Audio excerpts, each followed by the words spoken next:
Okay, y'all, as y'all know, Punch-Out Wii is one of my favorite games of all time. I never tried the other Punch-Out games, but let's see. Why Nintendo abandoned Punch-Out? Let's watch it right now. Punch-Out the game looks pretty simple, right? Yeah. I mean, it's just boxing in a third-person point of view. It's two people in a ring with one goal.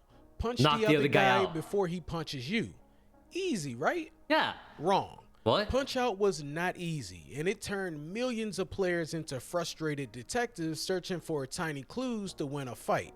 One missed dodge, and suddenly a giant man named Bald Bull was introducing your face to the canvas. Oh, yeah, Bald Bull, bro.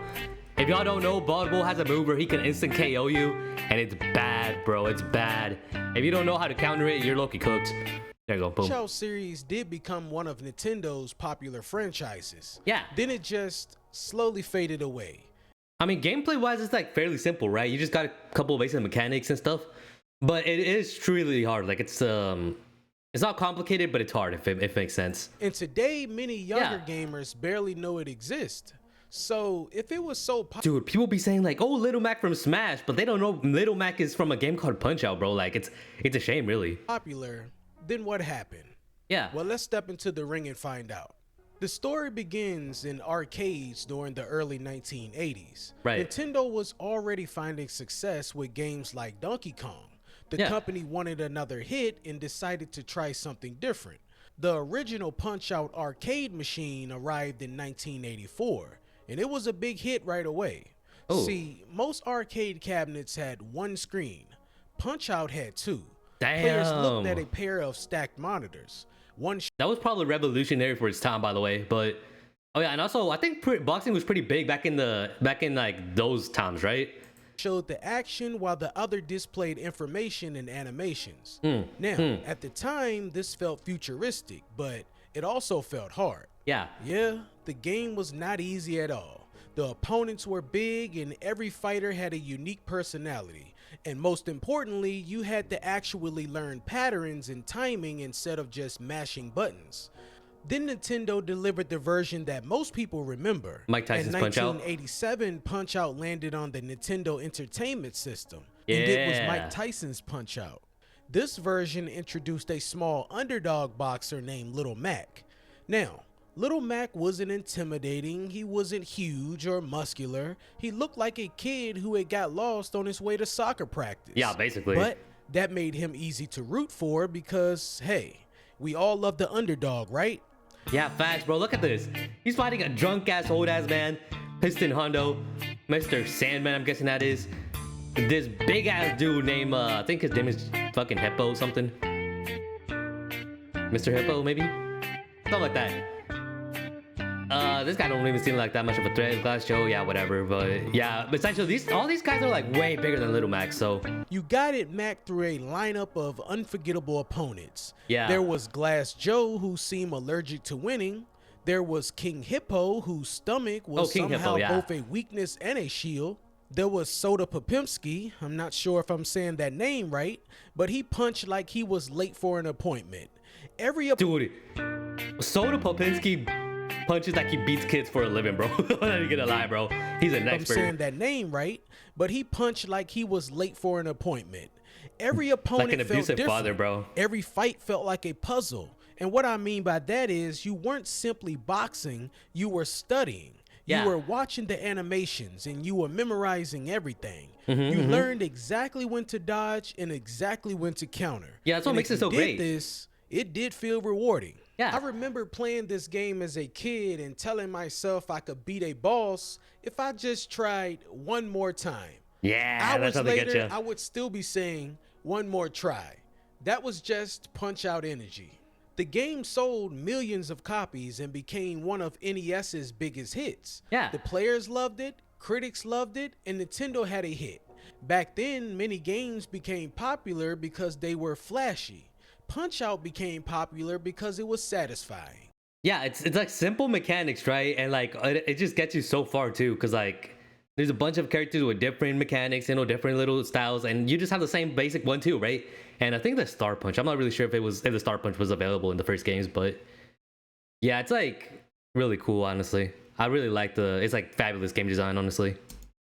The controls were simple, Yeah. the objective was simple, but the challenge was not.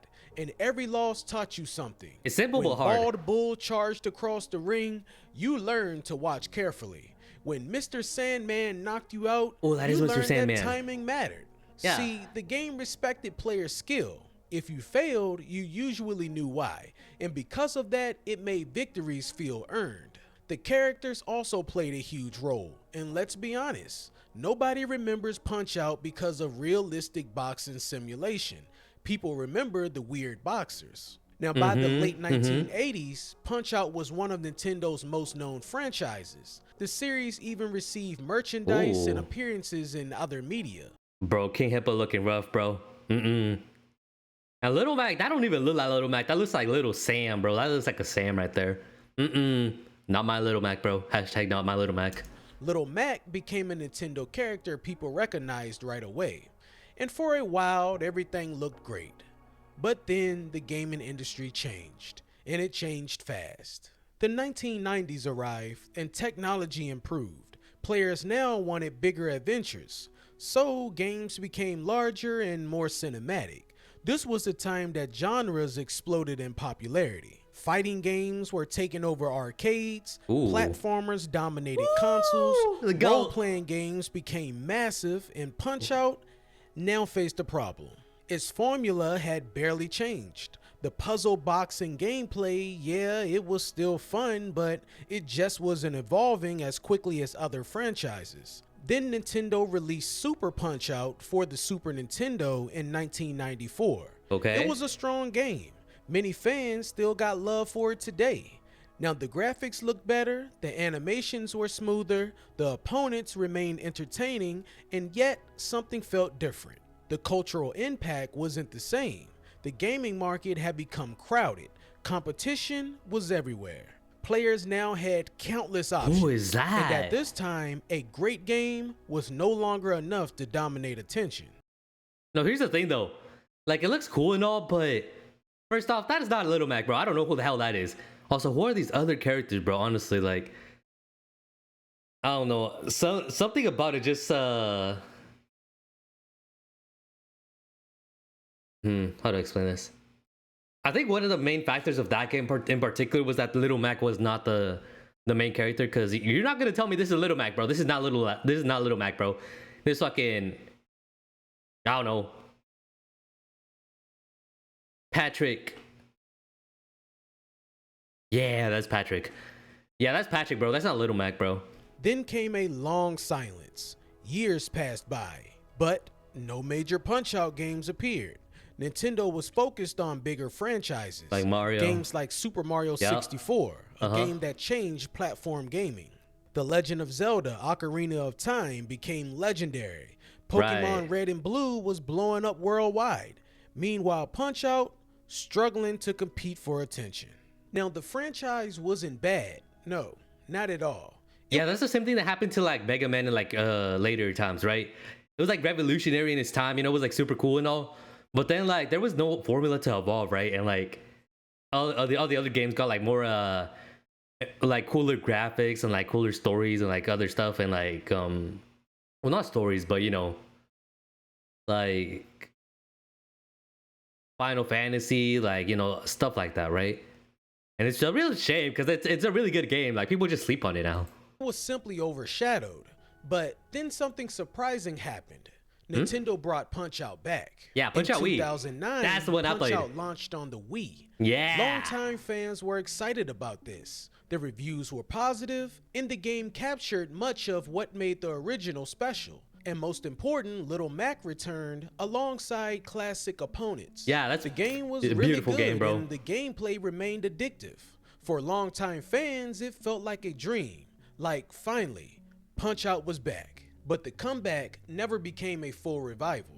The Wii game sold well enough, but not at the level of Nintendo's biggest franchises. After this, no flood of sequels followed, no major expansion happened, the series just quietly returned to the corner.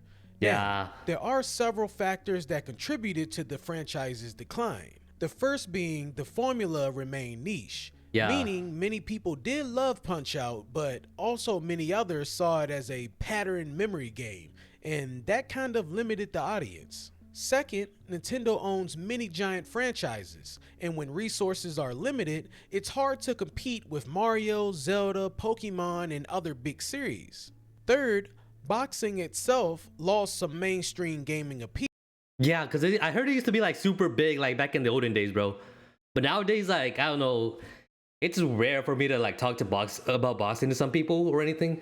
Like, it's like, I don't know, it's about as niche as hockey to me. Like, oh yeah,